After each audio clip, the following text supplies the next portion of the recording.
Good morning, Lisa Johnson here, coming to you with a bit of a croaky voice, so hopefully it won't disappear and I will be able to talk to you this morning. Today on What Would Lisa Do, I really wanted to talk about one big thing, and that is how in just a few weeks we've just made over £500,000. And I want to tell you exactly what we did to do it, exactly how we did it, because I think that at the moment there's a lot of messing around, people aren't buying, launches aren't doing well, all of these kind of things. We have not found that to be the case, but we have done things a bit differently. So that's what I'm going to talk to you about today. I know we've talked about like money mindset in the past and time blocking and all these different things, but actually sometimes we do things in the business that just work really, really well. And, over the past few weeks, we've just been doing things really differently, and we've been doing kind of the opposite of what everybody else is doing. So I wanted to talk to you about how we have just, over the past few weeks, added another £500,000 to our revenue stream, because we had a monetary goal that we wanted by the end of our financial year in this business is the end of November. So 30th November, we had a monetary goal that we wanted. We needed another £500,000 to hit that monetary goal. The truth was I had no big affiliate launches planned. That's normally how we make a lot of money. I hadn't grown my audience for over 6 months at all. I hadn't used ads for even more time than that, probably 8 months. I didn't want to use ads at this point in time, and I wanted a large profit margin on the money that I wanted to make. So what I thought I would do is experiment and put out things that I'd already done before, plus one new program. So the rest were going to be programs I already had, because I really didn't have time to make new programs. I wanted it to be as passive as possible. We've done a lot of stuff. So how did we do it? How did we make this £500,000 in such a small amount of time? And this is we wanted £500,000 in cash. This isn't in sales. Obviously, we've made a lot more than that in sales. I think we've made a couple of million in the sales in that same amount of time, because a lot of the time when we do things, people pay monthly because I like recurring revenue, but we actually wanted cash. This is like £500,000 in cash in the business that we wanted to do. And that's why we needed a high profit margin as well. So I've written down 5 things that I think we did to make this happen quickly and easily and with no stress. So it's been very non-stressful. The first thing we did is we got organised. I plotted out how we could launch in small time frames to make room for everything. This was because if you want to make a lot of money in one time, and obviously we were experimenting, we wanted to see if we could launch things. Like everyone says, don't launch more than one thing a quarter. And in the sprint for Visible, we only had 5 days to get people into it again. And normally we would have a lot longer than that. So we knew that the amount of people who were coming into these things were going to be less because we didn't have the time. But what it also meant is we had to send out something every day. And that's a mindset thing. So we had to keep everything tight. Normally when people do that, they're like, oh my God, I'm going to be really bothering my audience. I'm not sure I should do that. I'm really worried that my audience will all leave and hate me. We couldn't think like that, because if we thought like that, we wouldn't put things out there every day and we would get less people into the things that we needed. And a lot of that is a mindset around, we're serving here.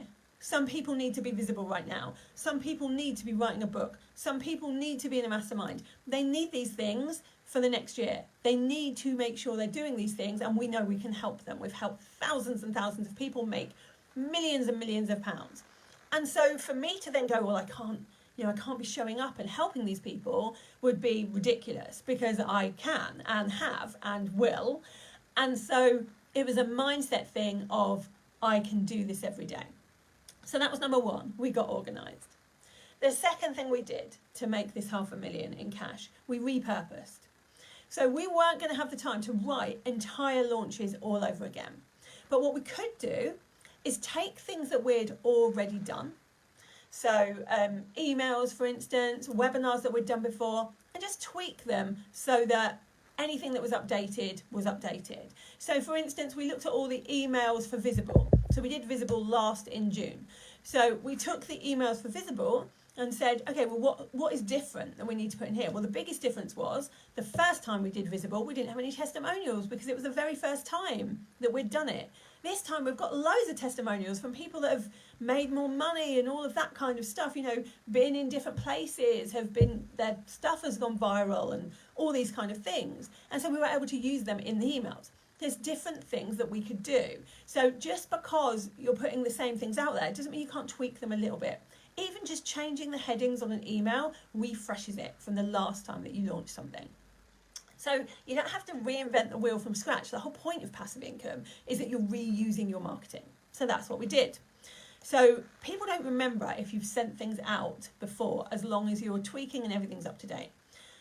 So we did that, changed titles, refreshed testimonials, all of that kind of stuff. The third thing we did, and this one's really important, we asked our audience the issues they were facing right now so that we could refresh the messaging. So when you need to sell daily and you've got no warm-up time, you have to make sure your messaging gets right to the point. It's noisy out there right now. I'm sure you've noticed it. It's noisy out there. There are people like talking constantly, but actually, unless they're using the messaging that resonates with people right now, it doesn't mean anything. And most people are still using the same messaging now as they were using 5 years ago.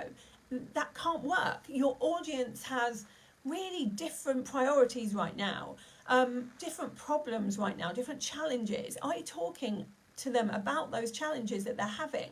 Can they understand that you get them? So ask your audience what is going on in their lives right now. An example of this is Visible. So people wanted to get more visible. Now, the last time we did it over 6 weeks, and people said to us, okay, we loved Visible, but right now we need to get visible now. And so we've changed the way we're doing it, and we've changed the messaging around it because that's what they need right now. And it's the same with everything you do. Just ask your audience so that you can get the messaging right to the heart of what people need now, and then you're more likely to sell lots of things. Number 4 was the hardest one. The fourth thing we did is got really clear that we wouldn't care if people unsubscribed or unfollowed. The purpose of the exercise was to give my audience, who were yet to purchase anything from me, something that they could buy that they needed. And so by putting out many different offers, I was able to do that because there were people that said, oh, I've been wanting to work with you for ages, but there wasn't anything I could buy, but this is exactly what I need. But I didn't want to wait till next year. So we put out 6 different things in this small few weeks time frame so that people could buy different things. Now, I knew that that meant some people would be offended that I was selling. Like, you're always going to get those people. Some people will be annoyed that I was selling, even though I'm a business and that's what businesses do. But what we realised is that was good list cleansing.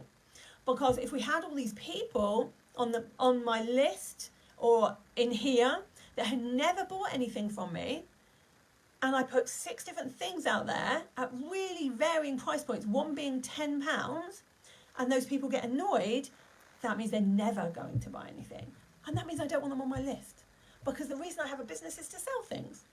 Of course I want to help people at the same time, but I could do that for free. I have a business to sell things, to make money. That's why businesses exist. And I think we need to get real with ourselves about that and stop pretending to ourselves that all we want to do is help people and we don't care about the money. Of course we do, otherwise we wouldn't have a business. We'd just go and volunteer somewhere. We need a business to pay our staff and to survive. So that's why we need to make money. And that's not a bad thing. We don't have to feel guilt for wanting to make money from the things that we're doing. So knowing that really helped me because I was like, okay, if people unsubscribe because I'm selling, if they're annoyed because I'm selling, or they're annoyed because I'm telling people about the things I have on offer, I don't want them to be there. And so I'm okay if they go. And we did have some people go, but nowhere near as many as I thought would if you're selling every day. And when I say selling every day, I have sent a sales email every single day, either to get people into a challenge, a webinar, or to sell, a launch email, every day for weeks, about 6 weeks. I have had a post selling something, either in here or on my personal page or on Instagram or on stories, every single day. And that's just how it was going to be. But it was an experiment and it worked. Like, yes, some people left, but yes, we made £500,000 in cash. You know, like, what are you going to do? So yeah, I also, you may have seen, every time I sold a new thing, I used the everyone tag in here. So I wasn't going to be shy about it. I was like, I am selling this thing. I am using the everyone tag so that people can see it, because right now people aren't seeing very many things in places like Facebook. And entrepreneurs are moaning, people aren't seeing my stuff in Facebook because of the algorithm. And then they're also moaning at the same time that people are tagging them with the everyone tag. You can't have it both ways. You either want people to see your stuff and use the thing that Facebook has given you so that people will, the everyone tag, or you don't moan about it. It's one or the other. So I decided that I wasn't going to moan about it. I was going to use the everyone tag instead. And if people left, they left. And some did. And that's fine. So we had the same, for 1 month, we had the same number of people on Instagram follow as unfollow. So, you know, we had like 700 people follow, but 690 different people leave. And that's okay. Like, how you have to always think is, what is your purpose in your business? It is to sell things. If you've made a lot of money, then you should be taking the growth of your sales over the popularity of followers on Instagram. Because the bigger thing is that you're making money in your business. And yet what people do is they stop themselves making money so that they can have more followers on Instagram. That makes no financial sense, because the reason you want followers on Instagram is to sell more stuff. So every time you're making a decision that is like, okay, well, I don't want to annoy these people on Instagram because they might leave, so I'm not going to sell something. Are you actually turning down money? In your head, are you saying, I'd rather not make that money over there and have these people watching me? Because as soon as you look at it like that, you realise it doesn't make any sense, because you're in business to sell stuff. The fifth thing I did, I talked about the things I was selling more than once and every single day somewhere. The algorithm's tricky. You've got to say the same thing in lots of different ways right now to get heard. And so that's what we did. And that was that. Those 5 things made us in cash over £500,000 in about 6-7 weeks, like hardly any time at all. And sales wise, more than a couple of million in a couple of quarters. So if you're telling yourself that people aren't buying right now, actually they are buying right now. What you need to be looking at are these things. Are you selling every day? Are you tweaking your messaging? Are you asking your audience what they really want? Are you putting out enough stuff for people to buy? Or are you worried too much about selling every day and annoying your followers? Because when we're in a market like this, we can't think like that. And unless we want to spend a lot of money, you know, I didn't want to spend lots of money on ads. That's a lie. I didn't want to spend any money on ads. I didn't want to do any big launches, like affiliate launches. I just wanted to make some money with the things I already have. And with the audience I already have, because that makes more sense financially. And so that was the goal. And so that's what I did. None of it was rocket science. There was nothing that I did that's like I know you'll see it out there, some magic blueprint or magic sauce, or, you know, here's the magic way that we made £500,000. The truth is, no one has a magic way. They're just selling every day. They're just talking about what they do every day. They're getting their messaging right. They're showing up. They're being visible all the time, everywhere, without needing to be constantly on, which I think is really important. I know that we've all got these mindset issues about, God, you know, sleazy selling. People won't like it if we're selling stuff. We're selling stuff that actually is going to help people do stuff, whether that's be more confident, make more money, you know, have more fun with their kids, whatever is the thing that you sell. This isn't the time to hide. You know, no one walks into a shop and gets annoyed at a shopkeeper selling things. Why do we think it's so different online? And people come to me and say, no one's buying my stuff. I Say, okay, let's have a look why. How many times have you talked about what there is to buy today? Like, oh, I haven't done it today. No one will buy your stuff if you don't tell them there's anything to buy. And I don't mean pussyfooting around it with some, I've helped this person do this. I mean, say, I have this thing to sell. You can buy it. We have to get over worrying what people think about us. Because it doesn't matter. Unless those people are standing in your shoes, in your exact same situation, it doesn't matter what they think that you're doing. What they think of you is none of your business. That's their issue. You've got to do what's right for you. What's right for your business, what's right for your employees, and what's right for your family. That's the thing. And once you start doing that, everything changes, because you realise that actually you're in your lane and you're doing your thing and you're selling your stuff and you're helping people with the stuff that you're selling. And how amazing is that you get to do that? How amazing is it that we get to sell on social media when before we wouldn't be able to do that? We'd have to go on television or on the radio. Now we have our audience right here that we can speak to. So use it and don't hold back.